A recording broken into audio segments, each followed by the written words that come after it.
Oi, eu sou a Amanda e hoje a gente vai continuar estudando a lição dos adolescentes dessa semana. A gente está na lição 13, título O Primeiro Lugar, e agora eu vou ler o texto-chave. Destruímos raciocínios falaciosos e toda arrogância que se levanta contra o conhecimento de Deus, e levamos cativo todo pensamento à obediência de Cristo. 2 Coríntios 10, 4 e 5.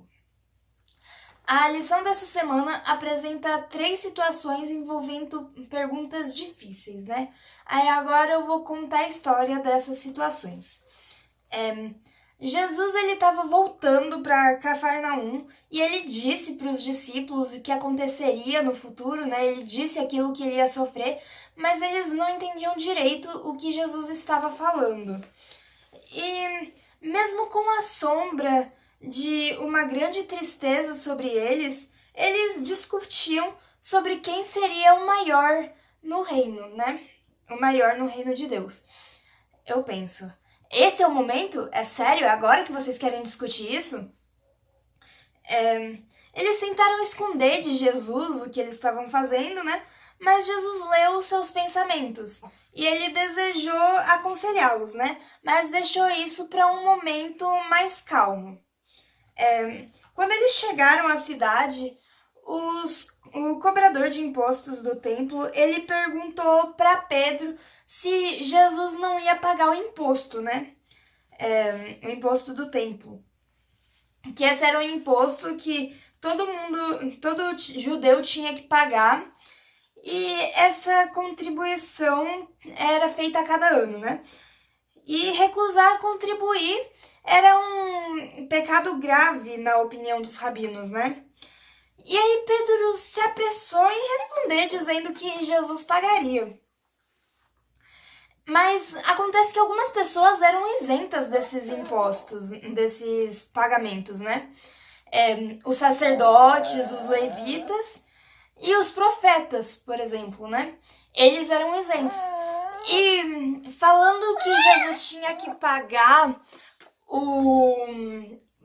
ele tinha que pagar o imposto, eles estavam deixando de lado o direito de Jesus como um profeta, né?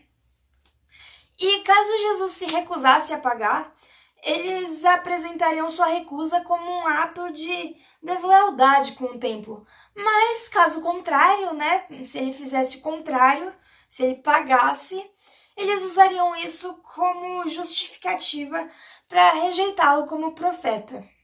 Outra armadilha que eles fizeram para Jesus, né? E quando Pedro entrou em casa, Jesus não comentou sobre o que tinha acontecido, né? Ele só fez uma pergunta. Ele perguntou o que Pedro achava, de quem Pedro achava que os reis cobravam impostos. Se eles cobravam impostos dos filhos ou das outras pessoas. E ele disse, das outras pessoas, dos outros, né? E Jesus disse, então os filhos estão isentos, porque se não cobra imposto deles, os filhos estão isentos, né? E se Jesus é o Filho de Deus, então ele estaria isento também, né? Se Jesus tivesse pagado o imposto sem protestar, teria reconhecido a justiça da reclamação. E isso seria a mesma coisa que negar a sua divindade, né? Admitir que os fariseus estavam certos, que ele não era o Filho de Deus. E ele negou a validade da exigência. E ao providenciar o pagamento, que eu já vou falar daqui a pouco, como que ele providenciou esse pagamento, né? Ao providenciar o pagamento, ele evidenciou o seu caráter divino e, por essa razão, ele não tinha a mesma obrigação de um simples súdito do reino, né? Aí ele disse a Pedro, vá ao mar e jogue o anzol. Pedro era pescador, né? Então vai pescar o dinheiro para pagar o imposto. Aí continuando o que ele disse, tire o primeiro peixe que você pegar, abra-lhe a boca e você encontrará uma moeda de 4 dracmas. pegue-a e entregue-a a eles para pagar o meu e o seu imposto. E Pedro fez isso e pagou o imposto, né? E aí, embora Jesus tivesse deixado bem claro que não tinha a obrigação de pagar o imposto, ele não entrou em discussão sobre esse assunto, né?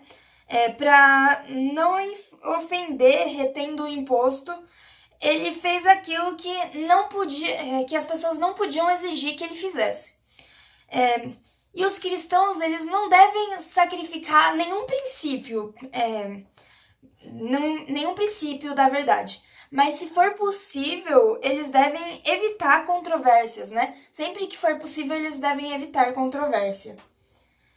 E enquanto Pedro estava fora, Jesus chamou os outros discípulos e foi falar com eles, né? Perguntou o que eles estavam discutindo no caminho. E os discípulos, com vergonha e remorso, eles ficaram calados. Até que, finalmente, alguém perguntou a Jesus: quem é o maior no reino dos céus? E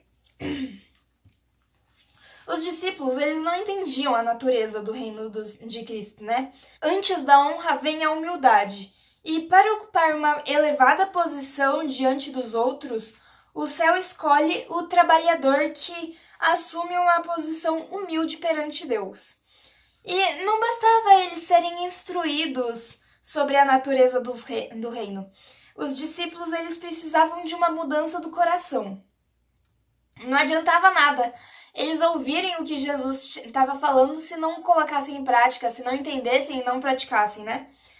E aí, chamando uma criança para vir até onde ele estava, Jesus a colocou no meio deles e disse: eu lhes asseguro que, a não ser que vocês se convertam e se tornem como crianças, jamais entrarão no reino dos céus.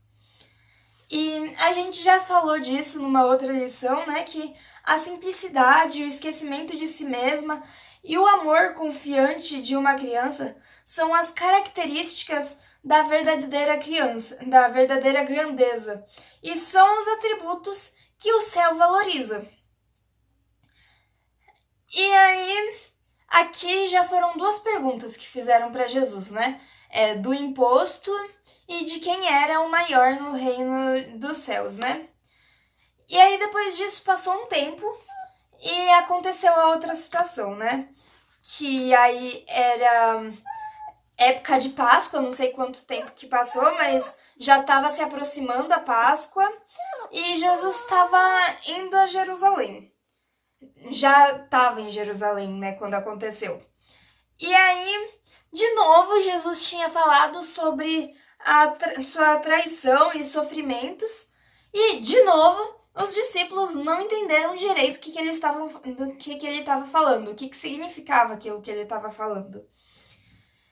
E João e seu irmão Tiago, eles faziam parte do primeiro grupo que havia deixado o lar e os amigos para estar com Jesus, né?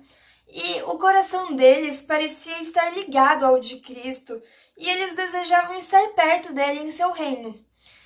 E a mãe deles, ela havia servido generosamente a Cristo com seus recursos e com o amor de mãe e a ambição que tinha para seus filhos, ela cobiçava o lugar de maior honra para eles no novo reino, né?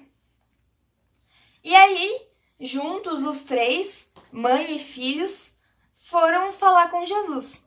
E aí, Jesus perguntou: o que você quer? E ela respondeu: declara que no teu reino estes meus dois filhos se sentarão, um à tua direita e o outro à tua esquerda. E aí, Jesus leu o coração de Tiago e de João, né? Ele conhecia a profundidade da conexão que tinham com ele e o amor deles. O amor deles, embora manchado pelo estado terreno do seu caráter humano, fluía da fonte do próprio amor redentor de Jesus. E aí, Jesus perguntou uma coisa para eles: podem vocês beber o cálice que eu estou bebendo, ou ser batizado com o batismo com que estou sendo batizado? E aí eles ouviram isso e recordaram de suas misteriosas palavras que apontavam para a aprovação e o sofrimento que ele ia sofrer, né? E aí responderam confiantes: podemos. E aí Jesus disse: certamente vocês beberão do meu cálice, que estou bebendo, e serão batizados com o batismo que estou sendo batizado. Porque Tiago e João, eles partilharam do sofrimento de Cristo. Eles partilhariam naquele momento, né? Porque ainda não tinha acontecido. E Tiago, ele foi o primeiro dos discípulos a morrer pela espada. E João foi o que mais sofreu, foi o que sofreu por mais tempo, né? E sofreu a exaustão e a perseguição por mais tempo, né? Várias vezes tentaram matar ele, mas ele viveu muito tempo para sofrer tudo isso. E aí, continuando ainda parte daquela mesma frase, ele disse: o assentar-se à minha direita ou à minha esquerda não cabe a mim conceder. Esses lugares pertencem àqueles a quem foram preparados por meu Pai. Porque no reino de Deus, a gente não ganha as posições elevadas por causa de favoritismo ou de concessões arbitrárias. Isso é resultado do caráter. E o que estará mais perto de Cristo será aquele que, na terra, bebeu mais profundamente do seu espírito de amor desinteressado. Amor que move os discípulos a dar tudo, a viver, a trabalhar e a sacrificar-se a ponto de morrer pela salvação da humanidade. E os outros 10 discípulos, eles ficaram aborrecidos, né? Quando eles ouviram isso.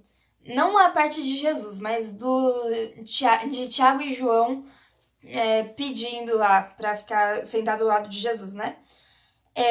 A posição mais alta dos céus era exatamente o que cada um deles buscava para si. E ficaram zangados porque os 2 discípulos pareciam ter conseguido alguma vantagem sobre eles. E Jesus, ele disse aos discípulos ofendidos: vocês sabem que aqueles que são considerados governantes das nações os dominam, e as pessoas importantes exercem poder sobre elas. Não será assim entre vocês, porque nos reinos da terra, nos reinos desse mundo, a posição significa exaltação própria. O povo existia para o benefício das classes governantes. Mas Cristo estava estabelecendo um reino sobre princípios diferentes. Ele chamava as pessoas não para serem autoridades, mas para servir. Quem tinha poder, posição, talento, educação, tinha a obrigação de servir nesse reino que Cristo estava criando, né? E era isso que a pessoa que estivesse na mais alta posição tinha que fazer. E por hoje é só. A gente se vê de novo amanhã para ver mais coisas dessa lição, né? Então, dá um like nesse vídeo, compartilha para todo mundo, ativa o sininho para a gente estudar a lição juntos todo dia e tchau, até amanhã, um beijo.